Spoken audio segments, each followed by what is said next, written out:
আজকে আমি আপনাদেরকে চিকেন পপকর্ন বানিয়ে দেখাবো। খুবই সহজভাবে আপনারা চটজলদি সন্ধ্যার স্ন্যাক্সে বানিয়ে ফেলতে পারেন, বা আপনার ঘরে কেউ গেস্ট আসলে চটজলদি এই স্ন্যাক্সটা বানিয়ে দিতে পারেন।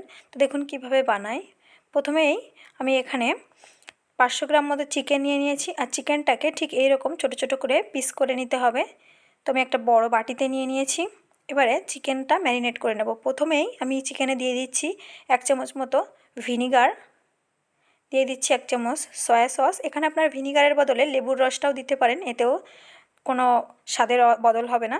তারপরে আদা, রসুন আর কাঁচা লঙ্কা আমি একসাথেই পেস্ট করে নিয়েছি, সেই পেস্ট থেকেই 2 চামচ মতো দিয়ে দিলাম। আর দিয়ে দিচ্ছি একটু অরিগ্যানো, এতে চিকেনের ফ্লেভারটাও সুন্দর আসবে। তারপরে দিয়ে দিচ্ছি বড় চামচের 1 চামচ স্বাদ অনুসারে নুন, দিয়ে দিচ্ছি একটু গোলমরিচের গুঁড়ো, দিয়ে দিচ্ছি জিরে আর ধনে গুঁড়ো। এটা আমি শুকনো খোলায় জিরে আর ধনেটাকে গুঁড়ো করে ভেজে নিয়ে তারপরে গুঁড়ো করে দিলাম। তারপরে দিয়ে দিচ্ছি 1 চামচ মতো লঙ্কার গুঁড়ো, দিয়ে দিচ্ছি 1 চামচ গরম মশলা। এবারে এটাকে ম্যারিনেট করে নেব, সুন্দর করে মেখে নেব। আমি এটা চামচের সাহায্যে মেখে নিচ্ছি, আপনারা চাইলে হাত দিয়েও ভালো করে মেখে নিতে পারেন। তো দেখুন ভালো করে মেখে নিয়েছি। এবারে এটাকে আমি আধা ঘন্টার জন্য ঢাকা দিয়ে রেখে দেব। আধা ঘন্টা পর ফিরে এলাম। তারপর দেখুন চিকেনটা ভালোভাবে ম্যারিনেট হয়ে গেছে। এবারে একটা প্লেটে নিয়ে নিয়েছি ময়দা, এর মধ্যে দিয়ে দিচ্ছি একটু অরিগ্যানো, আর দিয়ে দিচ্ছি একটু লবণ, আর দিয়ে দেবো একটু লঙ্কার গুঁড়ো। দিয়ে ভালো করে চামচের সাহায্যে ময়দার মধ্যে মিক্স করে নিচ্ছি। মিক্স হয়ে গেছে। এবারে আমি এতে চিকেনটা কোট করে নেব। এবার 1 পিস করে এরকম চিকেন দিয়ে আমি হাত দিয়ে ভালো করে দেখুন এভাবে চিকেনের গায়ে ময়দাটা লাগিয়ে নিচ্ছি।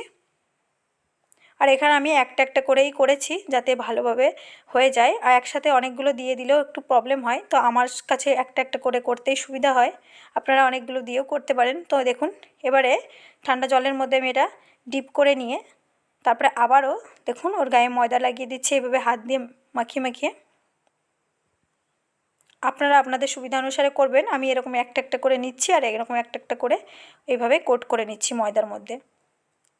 তারপরে একটা দেখুন এরকম ছাঁকনিতে দিয়েছি, এক্সট্রা ময়দাগুলো আমি এইভাবে ঝেড়ে ফেলে দিয়েছি।